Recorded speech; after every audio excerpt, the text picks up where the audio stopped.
Okay, so we're starting. Okay, so welcome everybody to the MDAO's Introduction to Social Media.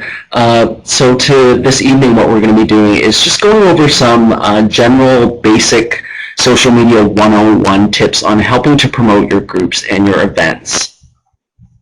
So I'm just going to switch to the first official slide. Whoops. So I just want to take this time to especially thank Danny for helping to organize all of this, and Rachel LeBeau, our official social media coordinator, unfortunately wasn't able to be here tonight, nor was Bart. But I just want to give a big thank you for them for helping us out and putting this presentation together. So basically, this webinar will give you a very general overview of social media and how you can use it to promote your groups and events. We'll also be providing you with a list of more detailed resources and links at the end of the webinar, so we'll send that to you via email. So if you look at the very bottom of the slide, these are just some of the more common social media types of things that you can use across the internet. This first one is the one for Facebook. This one is for Twitter. And we'll be mainly focusing our talks on these two because these are probably the most commonly used types of social media programs that are available right now. But there's just a couple of other ones that are also available that you may or may not have heard of. So this one in the middle here, the red one, is Pinterest. It tends to be more crafty, lots of pictures. This one is for LinkedIn. So I tend to call it the Facebook for sort of like professional. So lots of job opportunities, resumes. The next one is Google+. It came off with big fanfare when it first was released, but not a lot of people really use it these days. And the last one is the one for Instagram, which is for posting mainly photos, but you can also do videos as well. And we have 3 accounts, both for Facebook, for Twitter, and also for Instagram. But we'll just be mainly talking about Facebook and Twitter today. So for those of you that don't know all the staff here at the MDAO, I thought I'd just give you a quick pick of the 4 of us that we've introduced. That's Goofy me out here on the far left side. Then we have Danny, and Rachel is our social media coordinator. And then there's Bart that many of you have met, who takes care of a lot of the training. He's our wellness program facilitator and affiliate partner. And I do some of the research and program evaluation here at the MDAO, so I often collaborate with a lot of our external research partners like CrestBD and CanBind. Danny is our administrative assistant for the Trillium Capacity Project, and as I mentioned before, Rachel is our social media coordinator.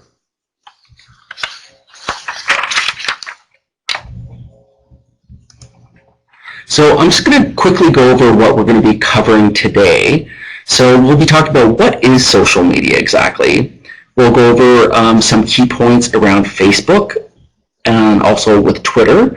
We'll talk about the concept of hashtags and what those are all about and how they can be useful.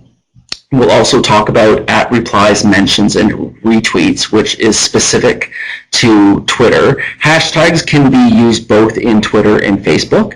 And we'll just generally talk about some tips and tricks for promoting your different events and getting more folks involved in your different groups and letting folks know about different things like the Guelph Laughing Like Crazy event, different peer support drop-in groups, and different other activities that are happening in your community.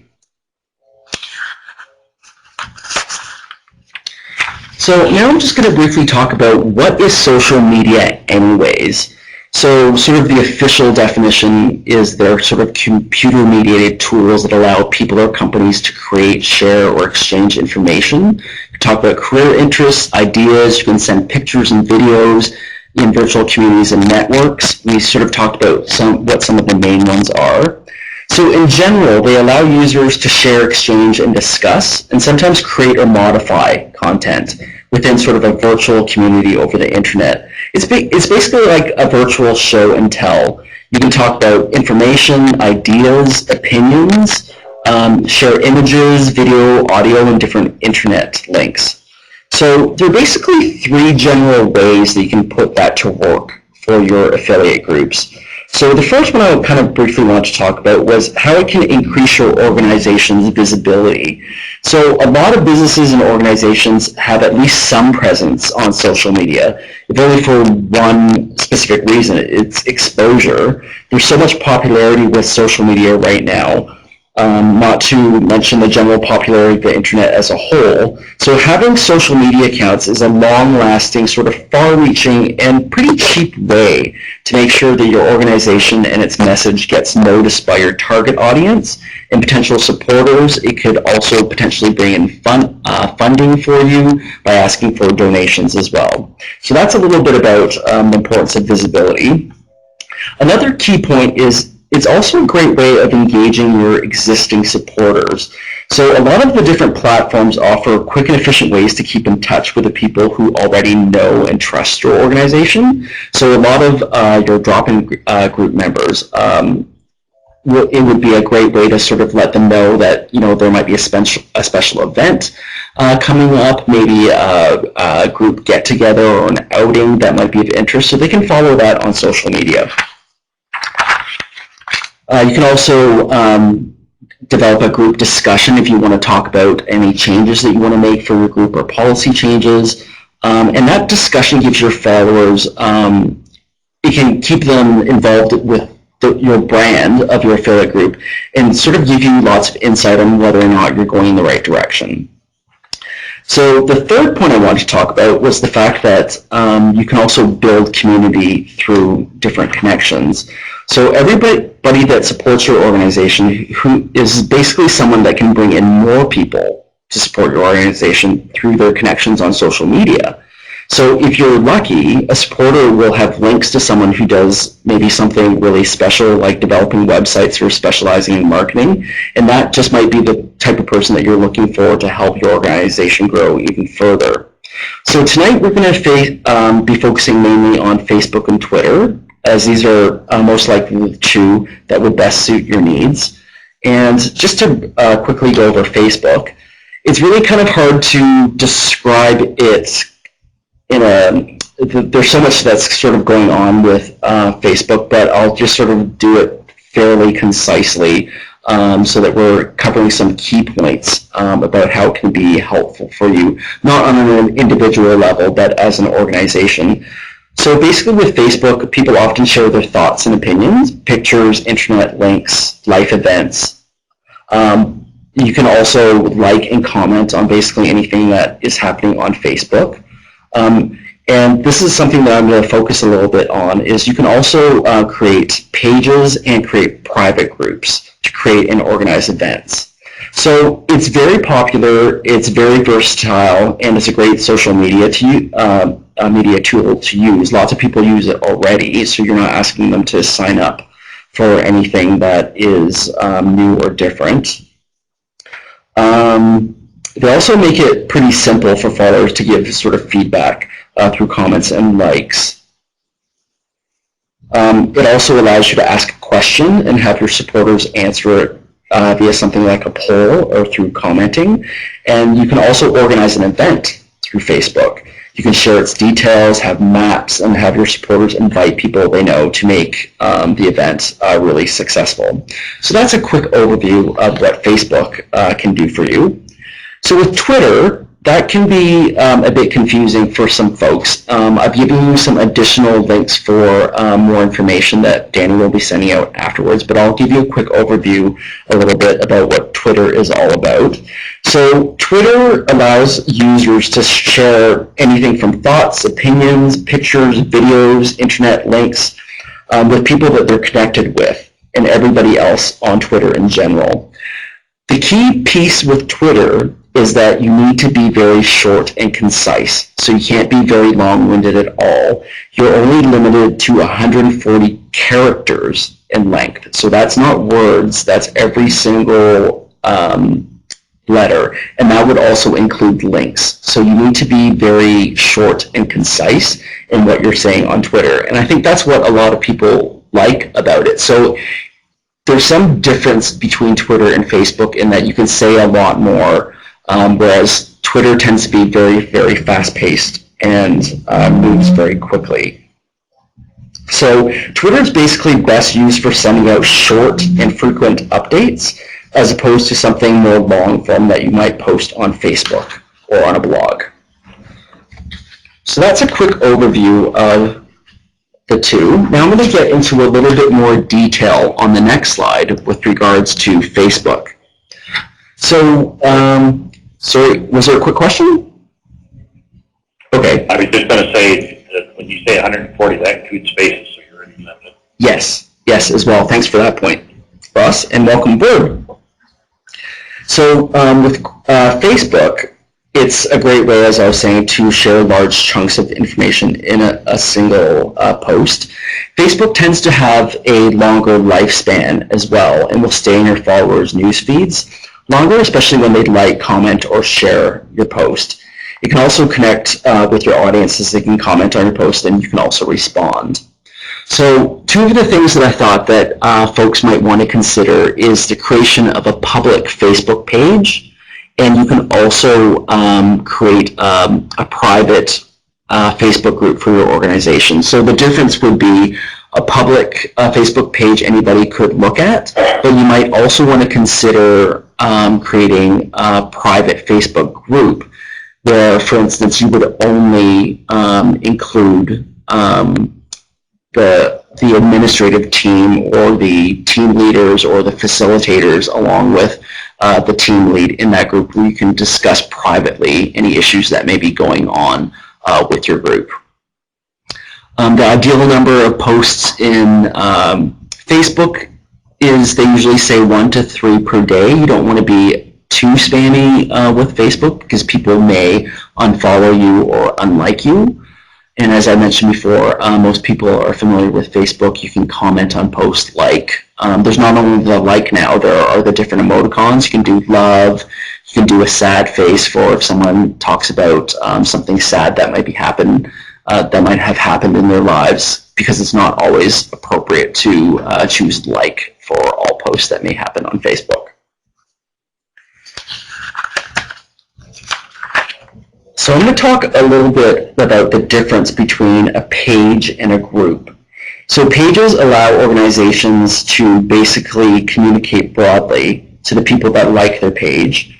So pages can may only be created and managed by official representatives, because you could potentially get your page taken down if you say that you've created a page for Nike, for instance. You would get that taken off if someone reported it to you. Groups, as a difference versus pages, basically provides a space for people to communicate about their shared interests.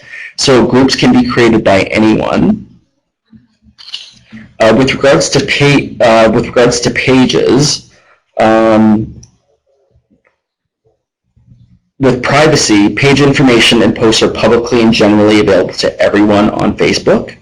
In terms of the audience, anyone can like a page to connect with it, and then they'll get it on their news feeds. And there's no limit to how many people can like a page. In terms of communication, people who help manage a page can post on it, and that will also appear on news feeds of people who like the page. And page owners can also create customized apps for their page and check page insights to track the page of their growth and activity. So looking at the MDAO page, you can see how many people have liked it, and you can track different statistics on that.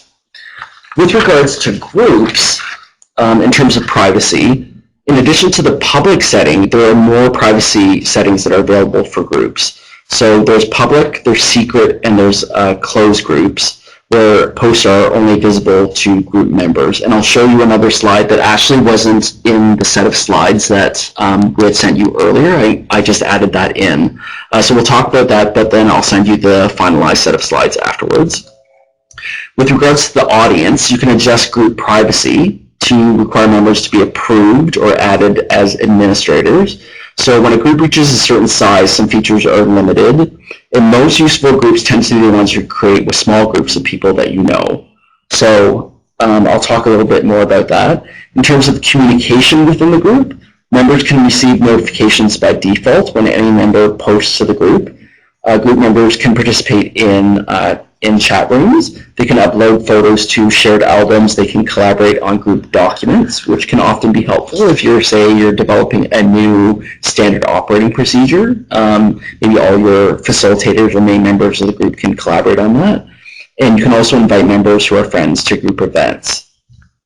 So depending on what your needs are, you can either create a page, or you can create a group, or you can have both. So on our next slide, I'm just going to show you an example of our Facebook page. So this is public. So like profiles that you have personally, you can customize a page by publishing stories, hosting events, and more. People who click the little like button, you can see down here, that like button, after they've liked it, they'll get those on their in their news feeds regularly. So if you're not familiar with Facebook, just a couple of points. You can see down here, 2 people liked this post, so you can see their names, and 2 people shared this post onto their own news feeds. And then you can also comment and reply to comments as a result of that. So that is a public Facebook page.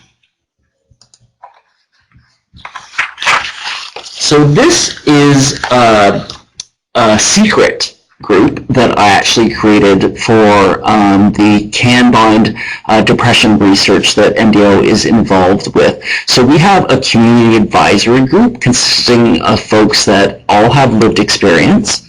And this is where we sort of discuss some of the upcoming research findings and talk about different things that we're going to do as a community advisory group. So I'm the moderator for this group, so I have to specifically invite you to be able to come into this group. And it doesn't, I have it at the highest level of privacy settings, so no one can even see that I'm involved in this group. So if I invited Danny, it would not appear in her profile that she is part of this group. So everything we keep in here is relatively private. You can read all of the different privacy implications in there. So it's a great way to, for your sort of admin staff or people that are higher level in your group to have discussions that you might not want to have seen publicly. So that's a great space. I've also provided links on to the Facebook page on how you actually create some of these specific discussion groups. I will quickly go over on the next slide. This is the one that doesn't appear in the slides that we sent in advance. And that basically kind of goes through some of the details in terms of public, closed versus secret groups, what you can and cannot do. Who can see what, who can do what, like inviting a member, all of those different things. So I will send that out to you in the final set of slides, but that just sort of gives you a quick little overview of what you can do with a Facebook group.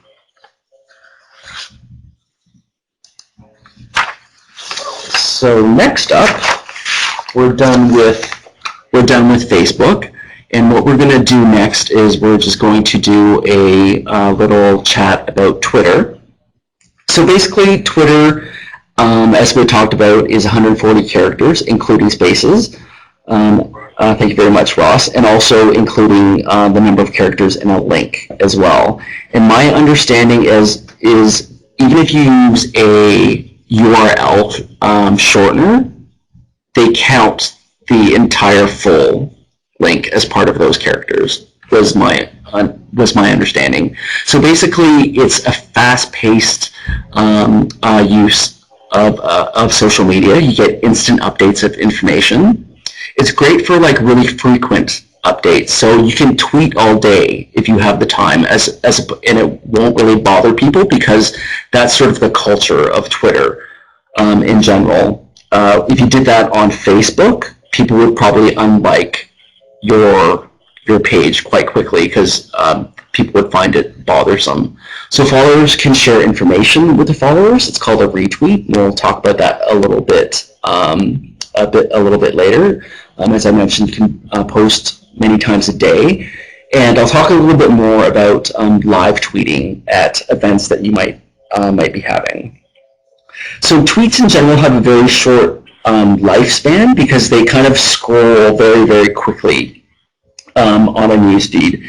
If you've ever, I personally use on my personal Twitter account, I don't really tweet out much stuff, but what I tend to use it for is for breaking news. So if there's a terrorist attack that's kind of happening, it may not be the most reliable information that you see, so just keep that in mind, but you tend to see lots of things that are quickly happening. And oftentimes news organizations even use information from Twitter to see sort of what's happening, because someone might be on the ground right there tweeting that, oh, I just saw someone running down the street, or this and that. Let me see. But what I wanted to sort of briefly talk about was how you can use Twitter at an actual event. So recently we had a fundraiser with Patrick Kennedy as a fundraiser for the MDAO, and we used live tweeting at that event. So if you take a look at the bottom of the page, you can see what's known as a hashtag, and I'll be talking about that a little bit more. But a hashtag is something that starts with no spaces, with the little tic-tac-toe box right here. And the hashtag that we used for that particular event was an evening with PJK. So what and I'll sort of explain a little bit more about how that happened. It's a way for people on Twitter to basically label different tweets that are kind of coming out, because staff members were tweeting out different things that were happening during the event. So for instance, we were tweeting out different pictures or specific quotes during Mr. Kennedy's talk for us, but also different audience members could also be tweeting about different things. So a hashtag is a great way of, basically, it's almost like a post-it note that you would post on different tweets. So everybody kind of knows that if you're at a specific event, you can use that particular hashtag so that you can click on that later and find all of those different tweets related to your event. So I'll show you a couple of quick examples of what a Twitter feed looks like in terms of the news feed. So you can see, just based even on the times, things happen really quickly. Both of those tweets were tweeted within 2 minutes. It's very fast-paced. Think about timing also when you're posting. So because those feeds kind of go very quickly, in terms of your audience, you want to think about, when would my audience be looking at their Twitter feed the most often? And some of the things to think about are people more likely will be sort of checking their Twitter feed maybe when they're commuting on the bus or on the TTC right in the early morning hours before they start work around 9. So like between 8 and 9 is probably a good time. Lunch hours good, after work, after dinner, and maybe right before bed. There is an application called Hootsuite, which basically helps to manage all of your social media accounts. And they've got special algorithms out there. So what you can do is actually post a whole bunch of tweets onto Hootsuite, and they will actually schedule it for you. So they have algorithms that know a good time to post certain tweets. So you don't have to be always on the ball and always tweeting out something constantly. And that's a really great tool. There's a link that I have in the resource page for you for the link to the Hootsuite website, and you can look into that a little bit more. But we do use that in the office because that way we can do a whole bunch of things at once. And that way there's something always kind of coming out from MDAO. And that's a very important thing, is to try to do updates on all of your social media accounts fairly regularly, because that way people will keep on enjoying the posts that you're making and will continue to want to follow your feed, and then they'll always sort of be, you'll be sort of top of mind. On our next slide, I'm going to talk a little bit more about hashtags. So as I mentioned before, it's a great way of labeling or tagging a social media post. It makes it easier for people to find that content with a very specific theme. Also, searching for that hashtag will present each message that has been tagged with it. So, hello? So a couple of examples here are we try to use hashtag MDAO. If you're talking about mental health, hashtag mental health. Make note that there are no spaces in any of these. We can, for your specific location, we'll put Toronto, but you can also put Leamington or Guelph or London. And I'm going to show you a list shortly about some of the common types of hashtags, one of which is Throwback Thursday. So it tends to be more of a individual type thing, but people will tag that with maybe a baby picture or their birthday or wedding anniversary. But those are things that people will often commonly look at.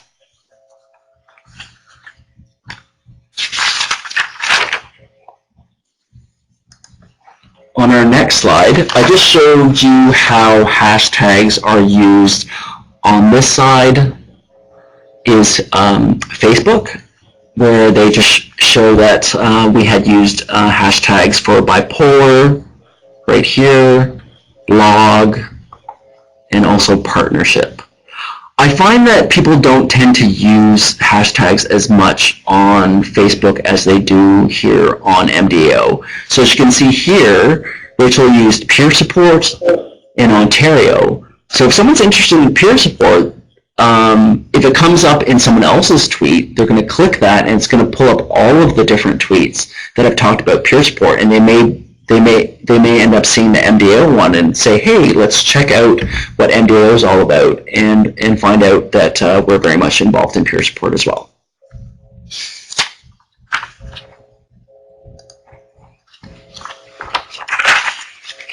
So there's more information on replies, mentions, and retweets in your reference document that we'll be sending afterwards. But I thought I'd quickly sort of talk about what those are, because sometimes it can be a little confusing. So if there's a tweet that you see that comes up on your news feed that you find interesting, you want to respond, you can click on the reply button, which is right here. So we had, say you were looking at the MDAO Twitter feed, you want to say something to us, you would just click that, and then you can do a short reply, and the replies are also 140 characters. So in this example, you can see that the Ontario Brain Institute had replied to us. So at Mood Disorders Ontario, thank you for sharing that. So also the fact that Ontario Brain had replied to us, we will also be notified that someone had actually sent us an @reply. So I'm going to talk about mentions next. So mentions are similar. You're still using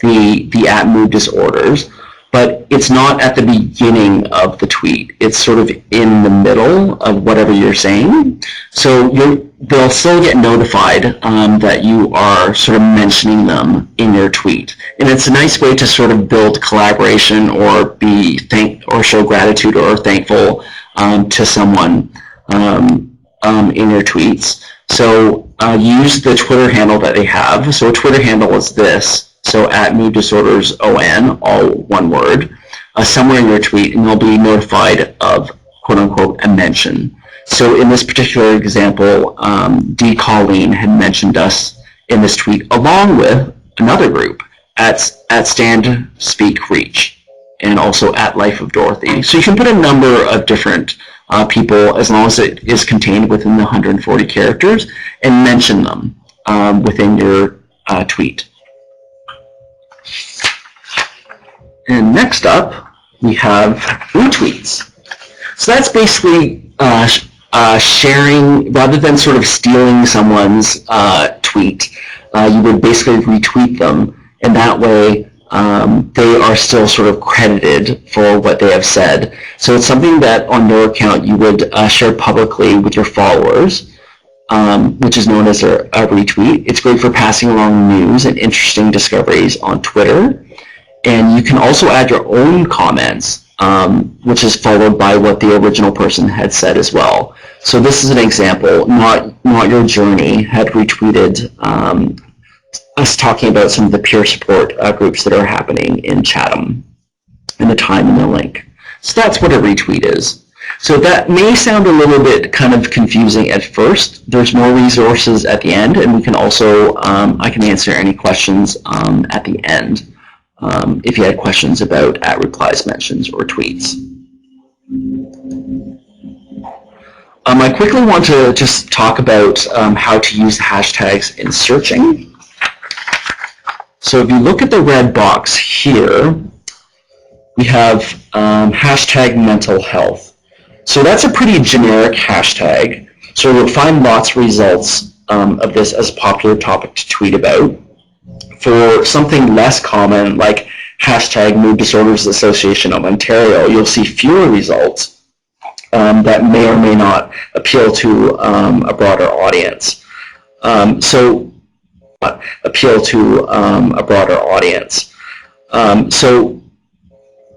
that's something to sort of consider when you're using specific hashtags, especially when it comes to something like an event.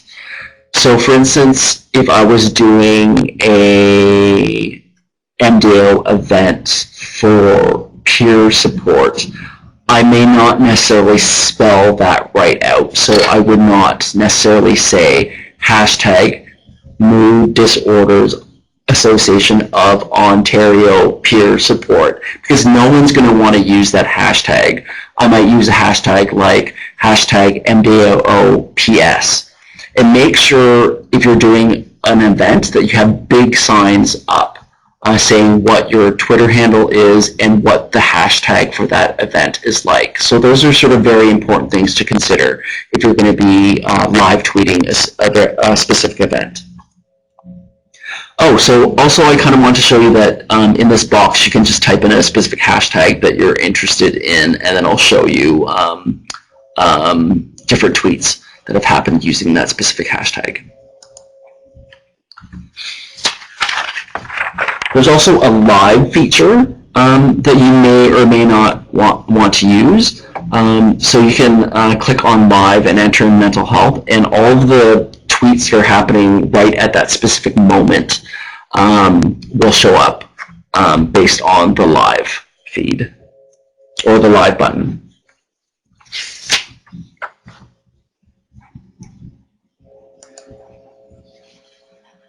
Next slide.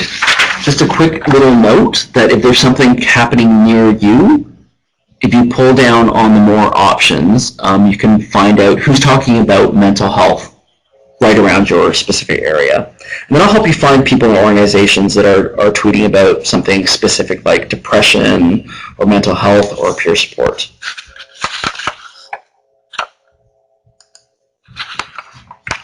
I'll quickly talk about popular hashtags. So these are some of the ones that that you'll commonly see on Twitter, Facebook, and Instagram also uses hashtags quite a bit, probably more so than Facebook. So sometimes it's good to use some of the popular types of hashtags, because when people are going out searching, they can, your post may pop up in their feeds, and that's a great way for people to say, hey, who's this group? Maybe I will end up following them. So friends, life, family, Motivation Monday is a common one. People use that hashtag and sometimes post those pictures with sort of motivational quotes for the day. Thursday Thoughts, there's Wellness Wednesday, mental health awareness, and a couple of other ones that are quite common. So try using a couple of those in some of the tweets that you're putting out there to your community.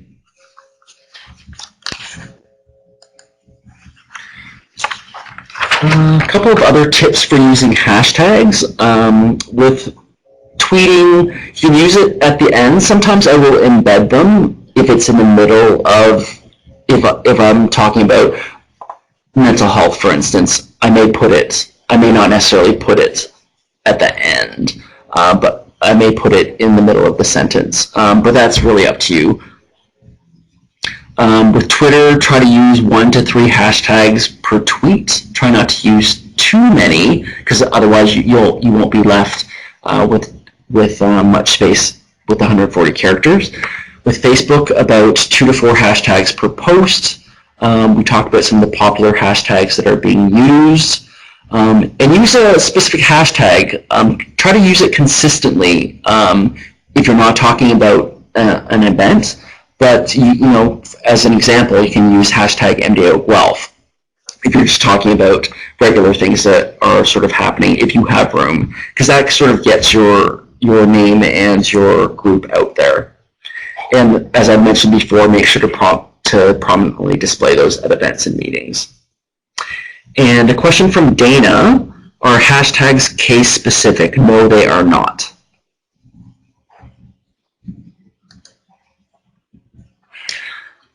Just a couple of quick popular Twitter and Instagram accounts that you can that might be of interest. Ours, of course.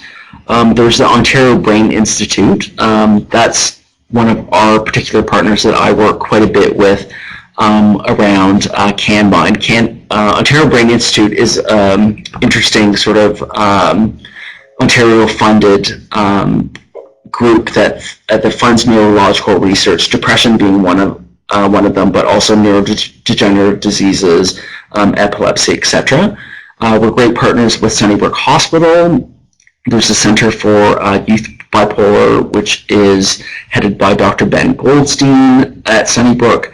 There's also CAMH, the Kanban program that I talked to you about that we're intimately involved with that is also under the umbrella of the Ontario Brain Institute. Many of you might be familiar with the CREST BD folks that are out west in Vancouver. They were at our conference in Innisfil. You guys had met Nusha. So they're really, really great at social media and tweeting at live events. I've learned quite a bit from them with regards to social media. So they're great to follow lots of interesting things. And there's also the International Bipolar Foundation as well. So I thought, if you guys want, you guys can like or share some of our Facebook posts, or you can try tweeting us using the hashtag MDAO webinar. You definitely don't have to do that right now, but I thought I'd put in something a little fun and interactive. So basically, in summary, using social media is a great way to promote your group services and interact with your clients. I know it can be a little bit confusing, especially if you haven't used that before. So take your time, maybe just start with Facebook, or maybe just start off with Twitter, but take it slow. You'll get the hang of it eventually. And Rachel is absolutely amazing with social media, so she's definitely there to help. You can give me a call as well. And I'm also going to be sending you some additional resources with links where you can get actual further information. And essentially, there's tons of different resources, YouTube videos, tips and tricks on how to use social media to help promote. But the list of resources that I sent to you were specific for sort of nonprofit organizations and how to go about doing that. So question and answers, you can either ask through the chat box. If you've called in, we can take them through the telephone line as well. And I just want to say a great big thank you from Mood Disorders of Ontario. As I mentioned before, we'll be sending a copy of slides and resources to you. And also one big important thing, we couldn't figure it out, but when you sign off on the webinar, it tells you to fill out an evaluation. Don't fill that one out. We're going to send you a separate evaluation with a copy of the slides and also with the links to resources as well. So Q&A time.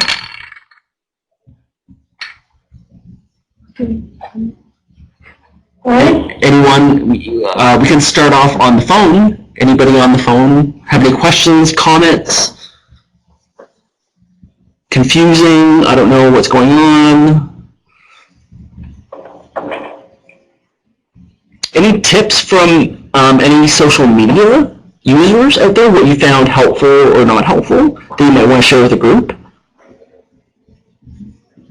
Andrew, it's Paul speaking. I took as I mentioned, I have to take, I already signed up for a thing that I took on Tuesday. And one of the points I picked out, and I still don't know which it is on the website, so maybe you can do it. But, one of the points that's made is 9 out of 10 millennials. Is that what young people Yep. these days? Yep. On Facebook, we'll first go to the page that describes the mission of the organization. Okay. Which is something I never look at a mission statement for an organization. That's a very, very good point. That's a very good point. When you are setting up your Facebook page and your Facebook page in particular because it's public, and you make sure that you have a good description of what you're doing. Also make it look pretty as well. Consider what your icon is going to be like to represent your page and also your cover photo. There's more information on the Facebook website for that, but have something sort of that might draw people in. So those are great points there, Paul. Well, I mean, I've looked at Facebook for mood disorders, and I never ever looked at their mission statement. It wouldn't have occurred to me. Yeah. Or the younger people it does. That's one of Okay, that's a great point. That's a great point. Ross, do you have any thoughts with regards to some of the social media stuff that you've done over in Guelph?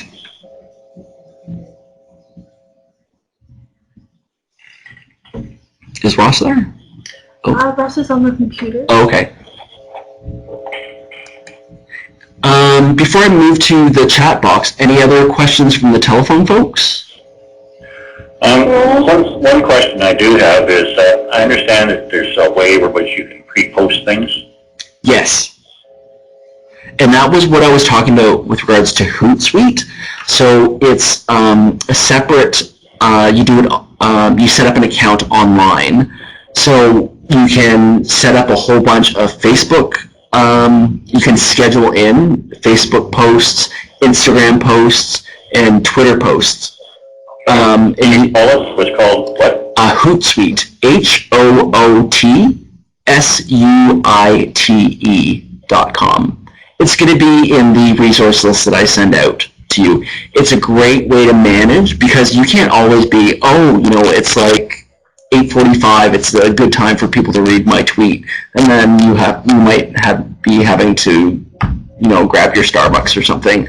That way you can sort of schedule all of these, and they've got some sort of algorithm within their website where, based on what your post is about, they will schedule it. You can schedule it at a specific time if you want, but you can also leave it so that it's automatic, so it'll send at a great time when lots of people apparently will be looking at your tweet, or you'll get the most number of eyes from that.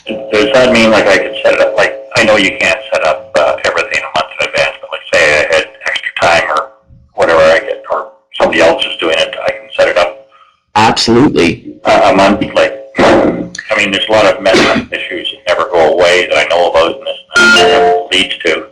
Absolutely. Absolutely. Won't have the time, you know, like, yeah, for whatever when I want to post it. Yeah.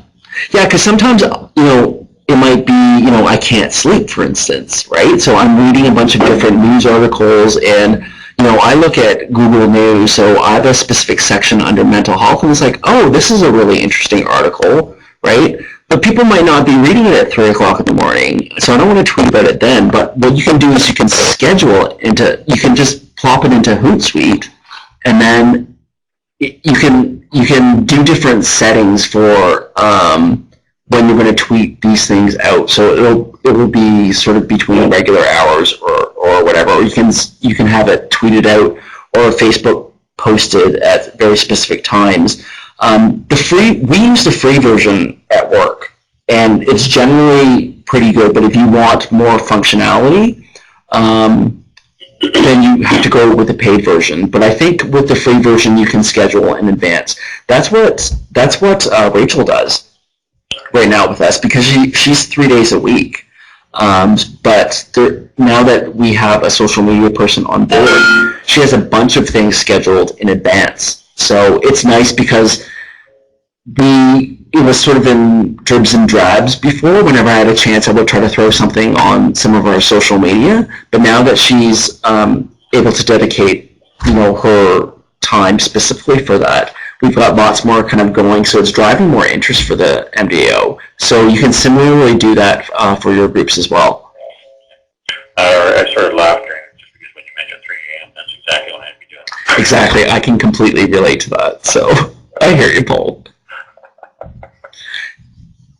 Any other thoughts from text box land or from the phone folks?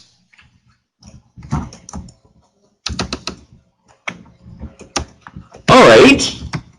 So if there aren't any other questions, I guess we will sign off at 5 to 8.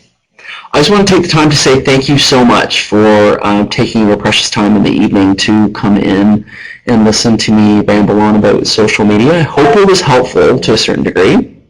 If there's any other questions that you have, the main social media person is Rachel.